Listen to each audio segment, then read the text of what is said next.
El Señor esté con ustedes. Evangelio de nuestro Señor Jesucristo según San Mateo.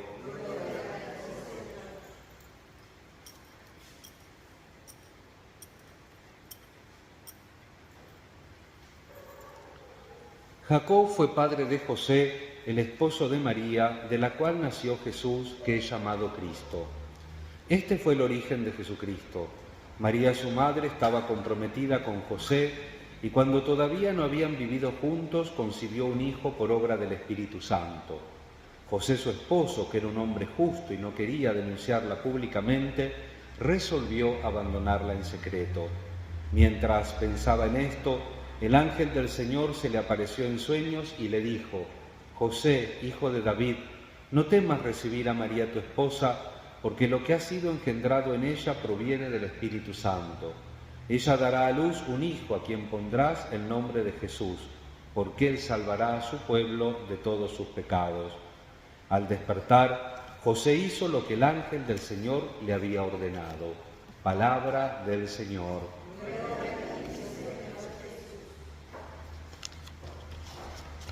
Queridos hermanos, San José, nos dice el Evangelio de Mateo, es justo, un ejemplo aún del Antiguo Testamento.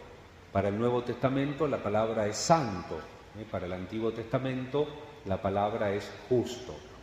Pero aquí hay un peligro y al mismo tiempo una promesa abierta. El peligro aparece en las discusiones de Jesús con los fariseos y especialmente en las cartas de San Pablo. El peligro es que si la palabra de Dios es fundamentalmente ley, se debe considerar como una suma de prescripciones y prohibiciones, un paquete de normas, decía Benedicto XVI. Y la actitud debería ser observada, las normas, y así solamente observando normas uno se corrige. Pero si la religión es así, solo esto, no nace la relación personal con Dios, y el hombre queda en sí mismo, trata de perfeccionarse, de ser perfecto, pero él mismo. Yo me acuerdo cuando era chico, había un organista en la parroquia de Varela que era muy bueno, y él había sido seminarista unos cuantos años, en la época casi al final que se había ordenado el párroco, que yo les hablo siempre, el padre Santolín. Y entonces él era cumplidor de la ley, como le habían enseñado antes del concilio que la misa a partir del ofertorio valía, él tocaba el órgano en la entrada, se iba afuera y después volvía para el ofertorio. Justo la ley, cumple la ley, no me pueden decir nada, cumplí la ley. La ley positiva de la Iglesia dice confesar y comulgar al menos una vez al año. Entonces yo confieso y comulgo una vez al año. Después voy por ahí los domingos a misa porque hay otra ley que dice que hay que ir los domingos a misa, pero no comulgo los domingos a misa. ¿Me explico? Así no podemos crecer en santidad, así podemos crecer en comunión con Dios. Si la religión es así, si solo es esto, el hombre queda atrapado en sí mismo. El hombre se hace el menú de la salvación. Pero así surge una amargura, como vemos en el segundo hijo de la parábola del hijo pródigo, que habiendo observado todo, al final es amargo y también, digámoslo, un poco envidioso del hermano, que según él ha tenido una vida en abundancia. ¿Se acuerdan, no? El hijo mayor de la parábola, cuando el papá lo recibe, hace fiesta y el hijo no quiere entrar. ¿Por qué no querés entrar? Porque este hijo tuyo, no mi hermano, este hijo tuyo gastó todos sus bienes en una vida disipada. Y yo que nunca desobedecí una de tus órdenes, no me diste ni siquiera un cabrito para estar con mis amigos. Y el padre lo mira extrañado. Hijo, todo lo mío es tuyo. Sentite en casa. ¿No te sentís en casa? Este es el peligro. La simple observancia de la ley se vuelve impersonal. Solo un hacer. El hombre se vuelve duro y también amargo. Al final no puede amar a este Dios que se presenta solo con normas y a veces incluso con amenazas. Este es el peligro. Pero también es una promesa, dijimos. La promesa, en cambio, es que podemos ver estas prescripciones no solo como un código, un paquete de normas, sino como expresión de la voluntad de Dios, en la cual Dios habla conmigo y yo hablo con Él. Entrando en esta ley, entro en diálogo con Dios, aprendo, descubro el rostro de Dios. Comienzo a ver a Dios y así estoy en camino hacia la palabra de Dios en persona, que es Cristo. Y un verdadero justo como San José es así. Para él, la ley no es simplemente la observancia de normas, sino que se presenta como una palabra de amor, una invitación al diálogo, y la vida según la palabra es entrar en este diálogo y encontrar detrás de las normas y en las normas el amor de Dios. Entender que todas estas normas no valen por sí mismas, sino que son reglas del amor. Sirven para que el amor crezca en mí. Así se entiende que finalmente toda la ley es solo amor de Dios y del prójimo. Encontrado esto, se ha observado toda la ley. Si uno vive en este diálogo con Dios, un diálogo de amor en el cual busca el rostro de Dios, en el cual busca el amor y hace entender que todo está dictado por el amor, está en camino hacia Cristo. Entonces José es un verdadero justo. San José es un verdadero justo, así en el Antiguo Testamento, y de ser justo en el Antiguo Testamento pasa a serlo en el Nuevo, porque en las palabras busca a Dios, a la persona, busca su amor y no solo la observancia de una ley escrita. La observancia de José pasa a ser vida en el amor. Acuérdense que no podemos vivir sin norma. No quiero extenderme mucho porque está el clima pesado y yo soy pesado por naturaleza, pero recordemos que la palabra de Dios no es solo norma, una norma, un mandamiento duro, sino que la palabra de Dios nos indica los caminos y todo es así en la vida. Pensemos los chiquitos que juegan a la escondida. ¿Cómo juegan a la escondida sin norma? El juego tiene una regla, ¿o no? ¿Cómo jugás al póker, al ludo? No sé si se juega al ludo ahora, cuando éramos chicos, ¿se acuerdan? ¿Cómo tiene reglas? No puedo hacer. Acuérdense los chiquitos cuando alguno viola las reglas, como trampa, trampa, no es, o no.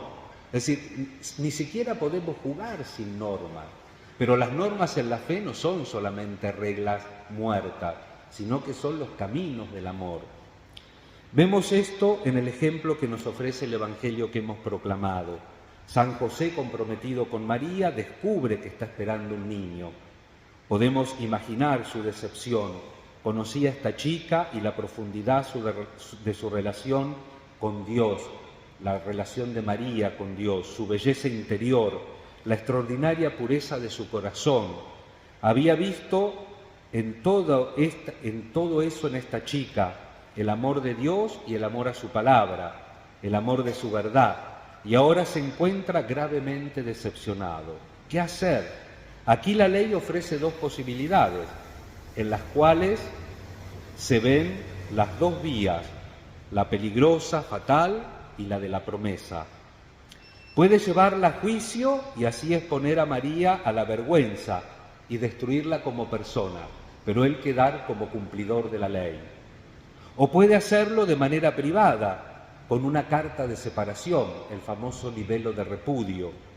Y San José, verdadero justo, aunque muy sufrido, decide tomar este segundo camino, que es un camino de amor en la justicia, de la justicia en el amor.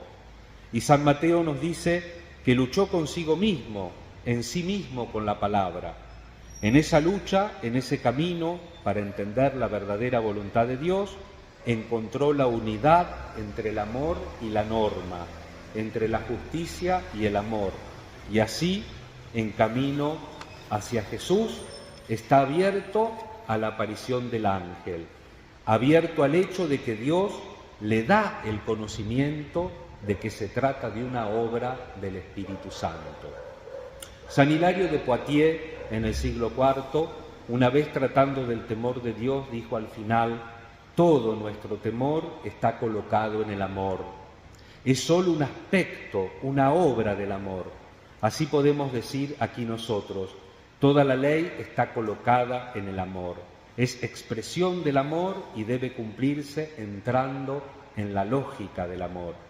Y aquí debemos tener en cuenta que también para nosotros, los cristianos, existe la misma tentación, el mismo peligro que existía en el Antiguo Testamento.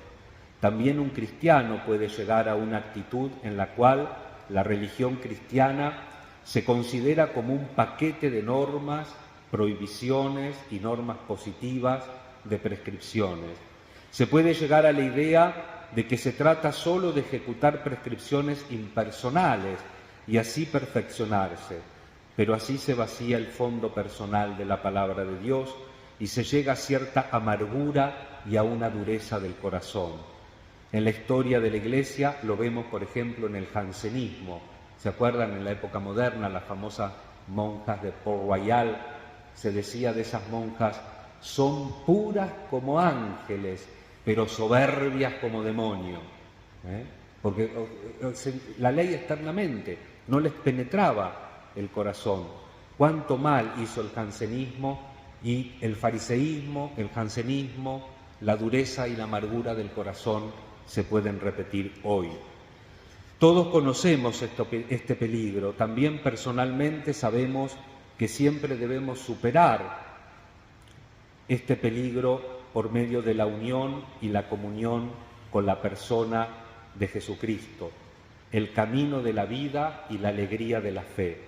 Ser justos significa encontrar este camino, y así también nosotros estamos siempre de nuevo en camino del Antiguo al Nuevo Testamento, en la búsqueda de la persona, del rostro de Dios en Cristo. Precisamente esto es la Cuaresma: salir de la simple norma hacia el encuentro del amor, salir del Antiguo Testamento que se convierte en nuevo. Recordemos ayer el episodio de Susana: es la ley en el Antiguo Testamento. Se salva a la persona justa, se mata a los culpables. Y la adúltera es el camino del Nuevo Testamento. Jesús tiene misericordia, evita que la piden a la adúltera, pero también tiene misericordia con los jueces injustos. Este es entonces el primer y fundamental elemento de la figura de San José, tal como aparece en el Evangelio de hoy. Ahora, dos palabras, en este caso muy breves, sobre el segundo y el tercer elemento. El segundo elemento: él ve en un sueño al ángel y escucha su mensaje. Esto supone una sensibilidad interior, una capacidad de percibir la voz de Dios, un don de discernimiento que sabe distinguir entre lo que es un sueño y lo que es un verdadero encuentro con Dios. Solo porque San José ya estaba en camino hacia la persona de la palabra, hacia el Señor, hacia el Salvador, pudo discernir. Dios podía hablar con él y entendió: esto no es un sueño, es verdad, es la aparición de su ángel. Y así pudo discernir y decidir. También para nosotros es importante, hermanos, esta sensibilidad hacia Dios, esta capacidad de percibir que Dios habla conmigo y esta capacidad de discernimiento.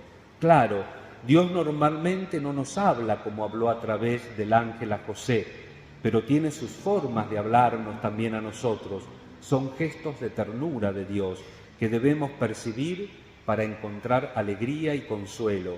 Son palabras de invitación, de amor, incluso de solicitud en el encuentro, tal vez con personas que sufren, que necesitan una palabra o un gesto concreto de mi parte, un hecho. Aquí es necesario ser sensibles, conocer la voz de Dios, entender que ahora Dios me está hablando y entonces le tengo que responder. No me gusta hacer autobiografía, pero estaba pasando yo un momento difícil y en el colectivo me encontré con una chica que la conocía de la parroquia, lógicamente, y todo lo que me dijo era para mí, ¿entienden? Si Dios no se lo hizo decírmelo, ¿cómo se explica eso? ¿Cómo una persona que apenas puede cargar con su vida me puede decir lo que yo estaba necesitando en ese momento. Pero uno tiene que tener la humildad y la apertura de descubrirlo, de dejarse hablar por Dios en las cosas que nos va pasando, aunque parezcan no tan buenas. Y así hemos llegado al tercer y último punto, la respuesta de San José a la palabra del ángel. La respuesta es fe y luego obediencia, hechos, fe. Entendió que esta era realmente la voz de Dios, no era un sueño. La fe se convierte en el fundamento sobre el cual actuar, sobre el cual vivir. Es reconocer que esta es la voz de Dios, el imperativo del amor que me guía en el camino de la vida, y luego hacer la voluntad de Dios. San José no era un soñador, aunque el sueño fuera la puerta por la cual Dios había entrado en su vida a través del ángel. Era un hombre práctico y sobrio, un hombre de decisión, capaz de organizar. No fue fácil, creo, encontrar en Belén, porque no había lugar en las casas, y entonces tuvo que encontrar y acondicionar un establo como un hogar discreto y protegido. Y a pesar de la pobreza, digna para el nacimiento del Salvador. Tuvo que organizar la huida a Egipto, encontrar cada día un lugar para dormir, para vivir durante mucho tiempo. Esto exigía un hombre práctico, con sentido de acción, con la capacidad de enfrentar desafíos, de encontrar las posibilidades de sobrevivir. No tenía tiempo para sentarse y decir, ¡ay, qué triste es mi vida, todos están contra mí! No, afrontaba, solucionaba. Y luego, al regreso, la decisión de volver a Nazaret, de fijar allí la patria del Hijo de Dios. También esto muestra que era un hombre práctico, que como carpintero vivió y posibilitó la vida cotidiana. Así que San José nos invita, por un lado, a este camino interior en la palabra de Dios, para estar cada vez más cerca de la persona del Señor, pero al mismo tiempo nos invita a una vida sobria, al trabajo, al servicio cotidiano, para hacer nuestro deber en el gran mosaico de la historia. Agradecemos a Dios por la hermosa figura de San José y rezamos con una pequeñita oración de Benedicto XVI. Señor, ayúdanos a estar abiertos a ti, a encontrar siempre más tu rostro, a amarte, a encontrar el amor en la norma, estar arraigados y realizados en el amor. Ábrenos el don del discernimiento, ábrenos a la capacidad de escucharte a ti y a la sobriedad de vivir según tu voluntad y nuestra vocación. Amén.